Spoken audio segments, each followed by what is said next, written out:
Hi guys! So ngayon, kain tayo. Meron ako ditong munggo. Wow! Actually niluto to nung magiging biyanan ko. I'm so lucky to have them. Merong mga biyanan na, di katanggap para sa anak nila, pero iba sila. And life update lang din pala. Umulan na naman, so dapat bibili ako sa labas. So, mulan eh. Yun. So, yeah, tinangali na naman ako ng gising kasi like I mentioned na sa isa kong vlog na meron akong insomnia. So, yeah, minsan anong oras na ako nakakatulog talaga. Kung anong oras dapuan ng antok.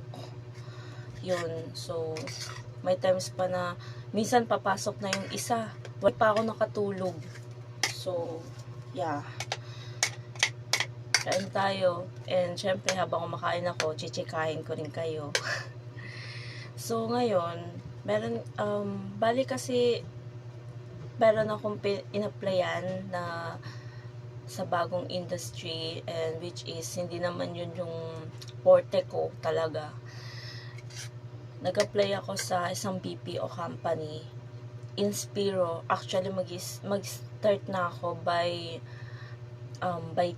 September 10. Tagal pa nga eh, kaso wala eh. So kain muna ako na habang chinichika ko kayo. Mamaya puro na ako chika, hindi pa ako nakakain. So actually masarap silang magluto, legit, kasi diba, lalo na yung pinakagusto ko na niluto nila, dinuguan. Sobrang sarap, grabe. And soon ay nagkaroon na kami ng sarili namin pamilya. So kailangan din ihanda ko din yung sarili ko for that.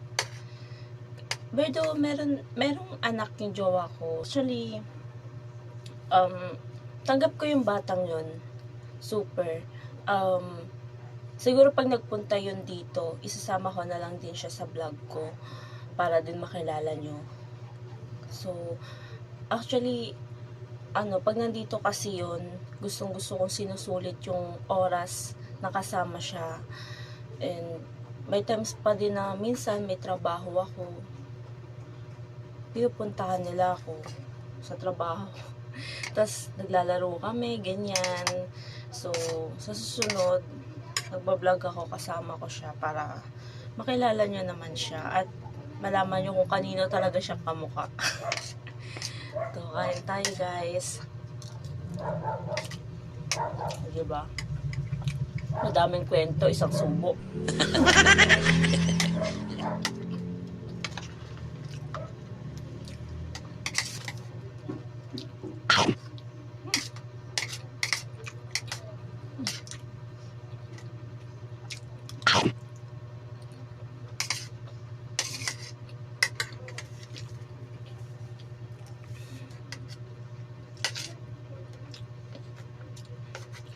Pasensya na kayo kung nakakapag-update ako once in a while lang. Kasi, lalo na siguro next week. Kasi medyo magiging busy na ako. Gawa ng, syempre, papasok ako sa another industry, sa BPO industry, which is, hindi, like I said, hindi naman yun yung forte ko. Pero tinry ko, kasi inisip ko, kasi si mama, nagtatrabaho siya sa teleperformance. Inisip ko kasi, wala namang masama kung susubukan. Alam mo, sa panahon ngayon, kahit na-realize ko na kahit college graduate ka, ang hirap-hirap maghanap ng trabaho dito sa Pilipinas. Pero kahit saan din naman, 'di ba? Kasi lalo na nag-apply ako pa managerial sa isang fast food. Hinahanapan pa ako ng managerial tawag dito. Hinahanapan pa ako ng managerial experience. Hindi pa ba sapat yung nag-work ako sa fast food? Char. Hindi, actually, ang tagal-tagal ko rin kasi nag-work sa fast food. Siguro kung bibilangin ko, kasi nagpabaro din kasi ako sa ibang store. Kasi, pag, doon din naman ako natutuwa kasi actually, Jollibee baby ako. Oo, kasi, working student ako and doon na rin ako nagtapos sa Jollibee. So, yeah. Tuwan-tuwa rin ako sa mga naging manager ko na talagang pinush nila ako na makagraduate, ganyan. Actually, ang hirap at first kasi, di ba, nung sa Jollibee ako, talagang ang hirap kasi yung school ko na from Cavite to Quezon City. So, bakit ko to sinasabi? Gusto ko lang i-share. And also, sa mga working student out there, gusto kong magbigay ng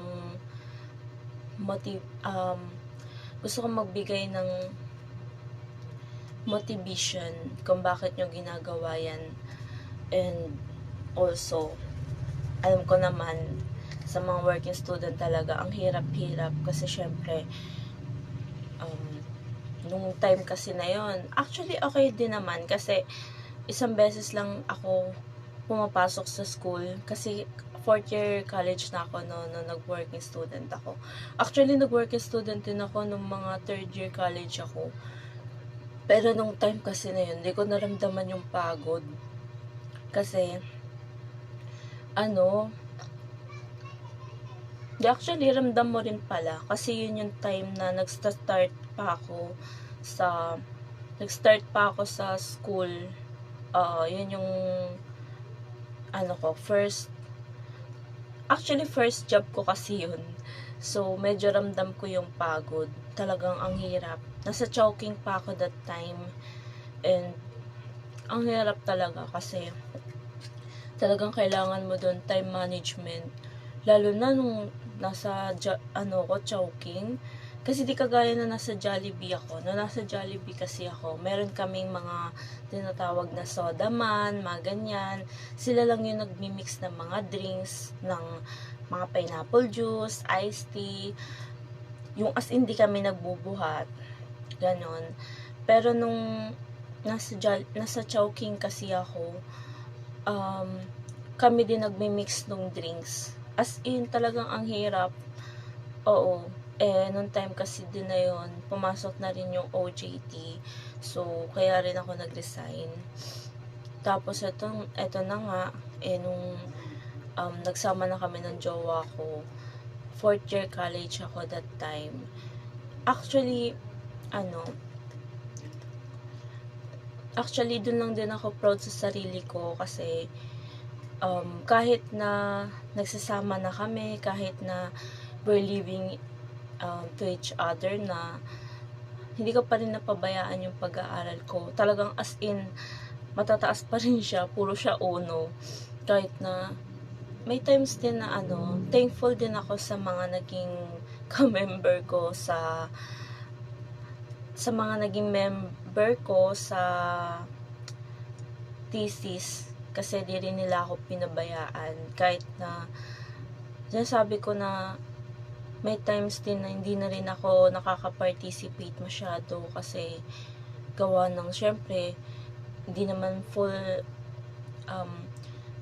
buong oras ko nandun sa school, 'di ba? Syempre nahahati na siya kasi baho na rin ako.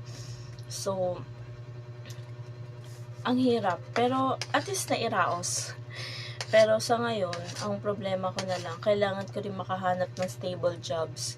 And I hope etong pinasukan ko na BPO industry, I hope na matulungan ako na mag-grow. Sana, kasi syempre sa panahon ngayon, ang hirap.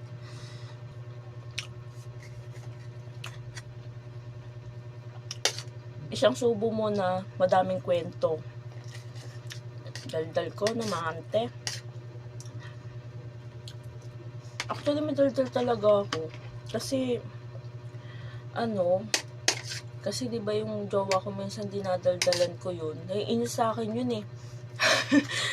Oo, totoo lang. Naiinis sa akin yun kasi ang daldal ko. Kasi yung jowa ko may pagka-introvert yun. So, ayaw niya kasi ng ganun. Gusto niya private life. Wow. Pero, kaya nga, diba, mostly sa mga video ko, nahihiya siya, ganyan. Oo. Sana nga makita niyo na yung anak niya soon. May pasok pa kasi, nandun kasi yun sa lola niya.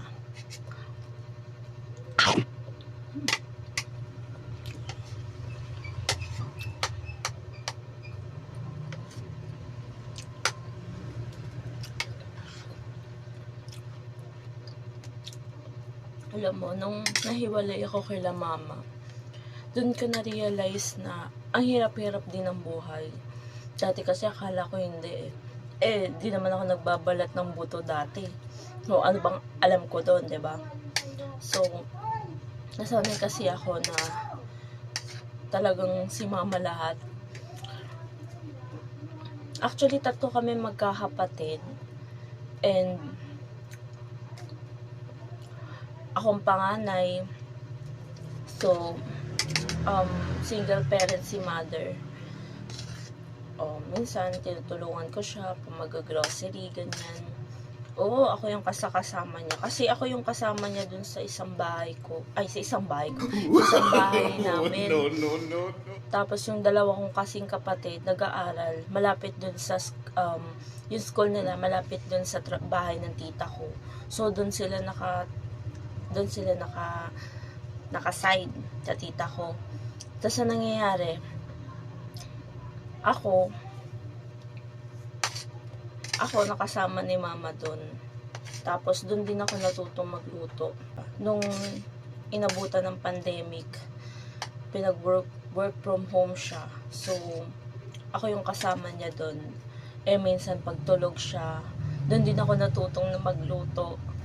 Dun ako natutong talagang, kasi si mama pagigising yan, tanghali na. Kailangan, syempre, nakaluto ka na. Magagalit kasi yun pag hindi. Kaya yun, dun ako natuto talaga maging responsable. Kasi, sa bahay kasi ng mga tita ko, sila kasi nagluluto ng mga pagkain dun. And, sila nagluluto mga pagkain dun. Hindi kami nakakagalaw ng kitchen dyan. Doon, except lang gugas ng plato. Except lang dun. Alam nyo, yung mother ko, alam ko, galit pa yun sila sa akin until now. Kasi syempre, nung times din na nagsama kami nito, graduating ako, naiintindihan ko din naman na gusto lang nila ma-secure yung future ko. And also, hindi rin nila ganun kakilala yung tao. So, naiintindihan ko rin naman. As a single parent, ayaw lang nila matulad ako sa kanila. So, yeah, kaya naiintindihan ko yung galit nila sa akin. And I hope makapagpadala na rin ako sa kanila. Kasi alam ko naman na syempre may responsibilidad pa rin ako bilang isang kapatid na yung plano kasi namin nila mama before na magtutulong ako. So, hindi ko siya natupad.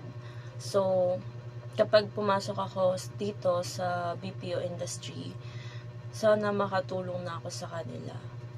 Yes. Kasi alam ko naman, nahirap din siya.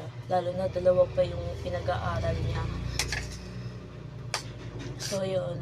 Eto na naman tayo. Madaming kwento, isang subo.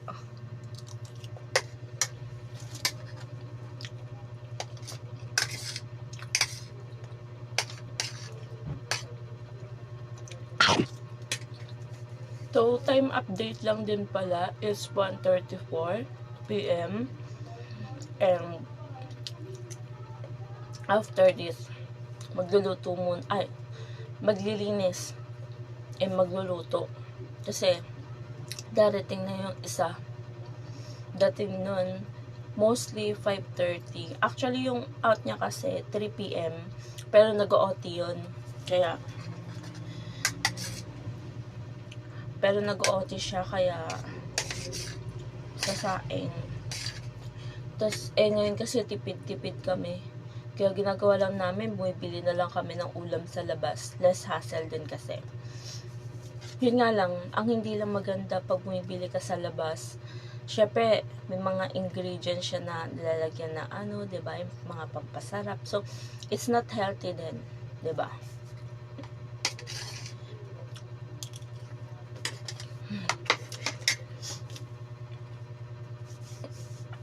Actually, gusto ko rin pakilala sa inyo yung anak ng jowa ko. Makita niyo kung gaano kami ka-close. As in, pag nandito yon, bababa pa yun. Tapos tatawagin ako. Kahit na may work ako, sabihin niya, tita kasi tawag sa akin nun eh. Sabihin niya, tita, pwede ba ako dito magstay? Ganyan. Hayaan ko siya magstay. Pero kapag aalis na ako, no choice siya. Oo, kasi syempre may pasok ako. Minsan nga ayaw akong papasukin, pero di naman pwede yun. Kasi mga bata, di nila naiintindihan. And yung edad na pala nung 10 years old. So medyo malaki na siya. Parang yung age gap namin ng jowa ko, 10. Danda kasi sa akin yun. So, kaya may mga bagay din na pinapaintindi niya talaga sa akin, ganyan.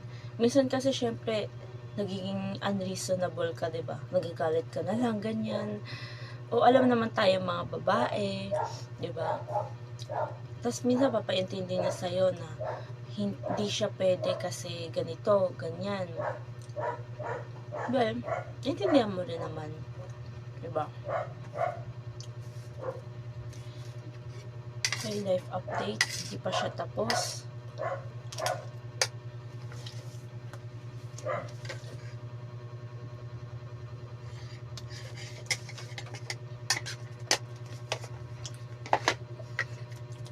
Sensya na kayo sa tiyan ko. Medyo tumataba na eh.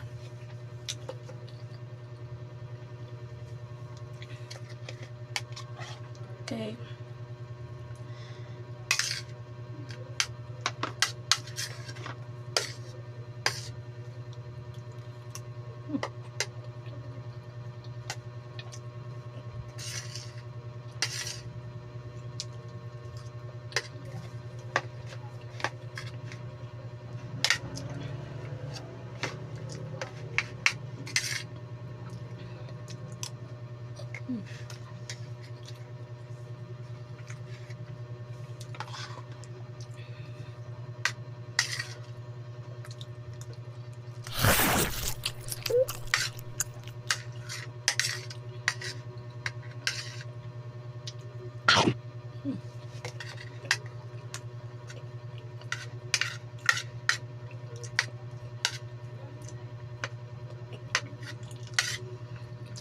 Kaya ngayon, habang nandito pa ako sa bahay, magpapaka-housewife muna ako.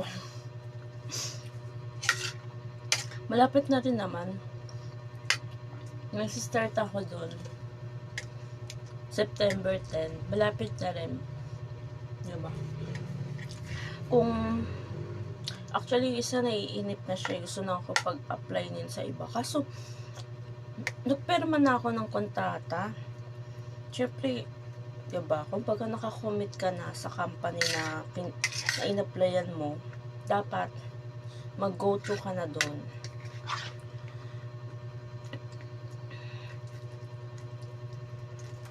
Sorry. Nawawala yung daldal eh. Gugutom na kasi.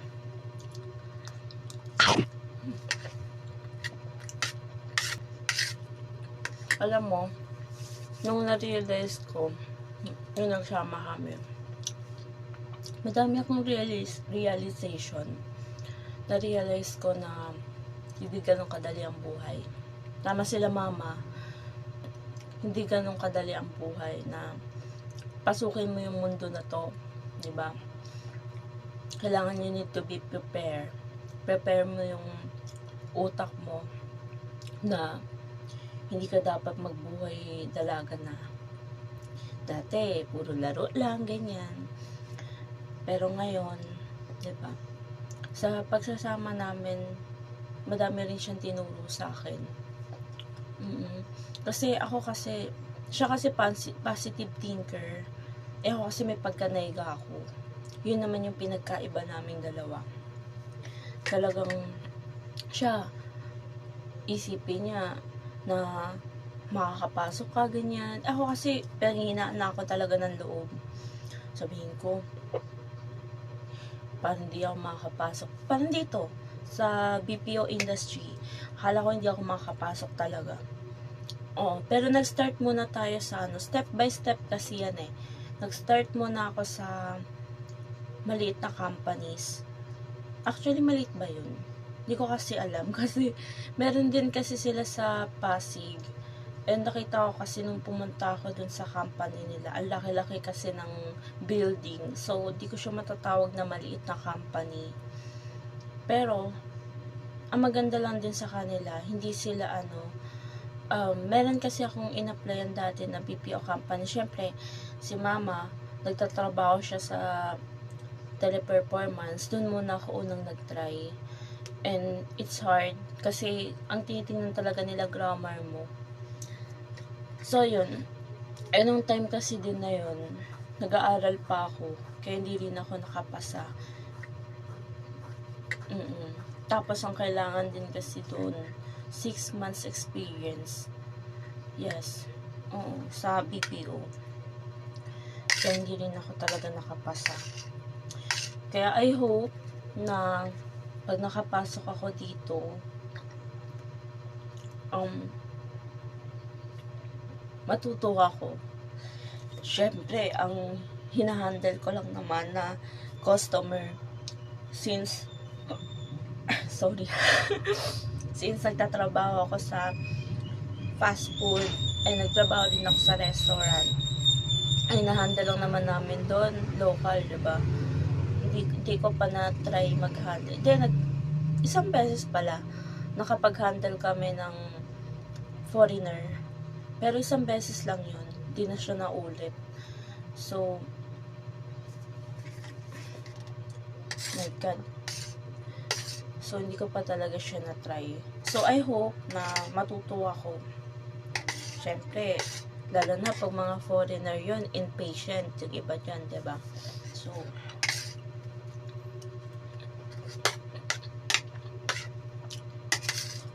pero si mama kasi nagkukwento siya.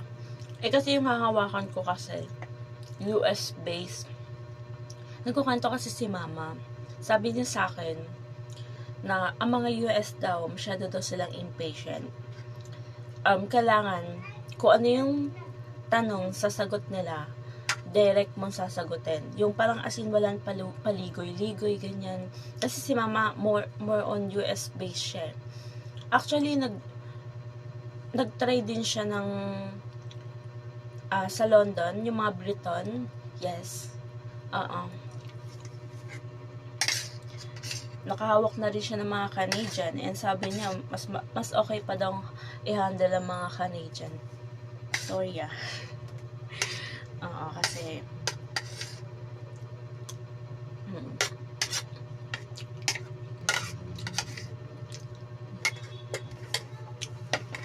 okay, finally all done. Then so habang nagpapababa ng kinain, kakausapin ko muna kayo. Dahil tapos na. Ngayon, magchichika na lang tayo.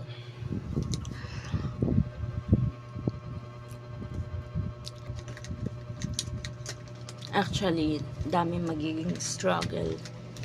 So, pag pumasok pala ako dun sa company na papasukan ko, dadalhin ko kayo dun. Pero, siguro dahil first day, hindi mo na ako magbibideo-video sa loob. Hanggang labas lang, tapos pag break ko, ganyan. pag-break and sorry, pag-break and ganun lang. Pag-break hanggang sa umuwi na ako. Kasi syempre bago ka pa lang tapos puro ka na video. Yan. So sorry, nalaglag ko.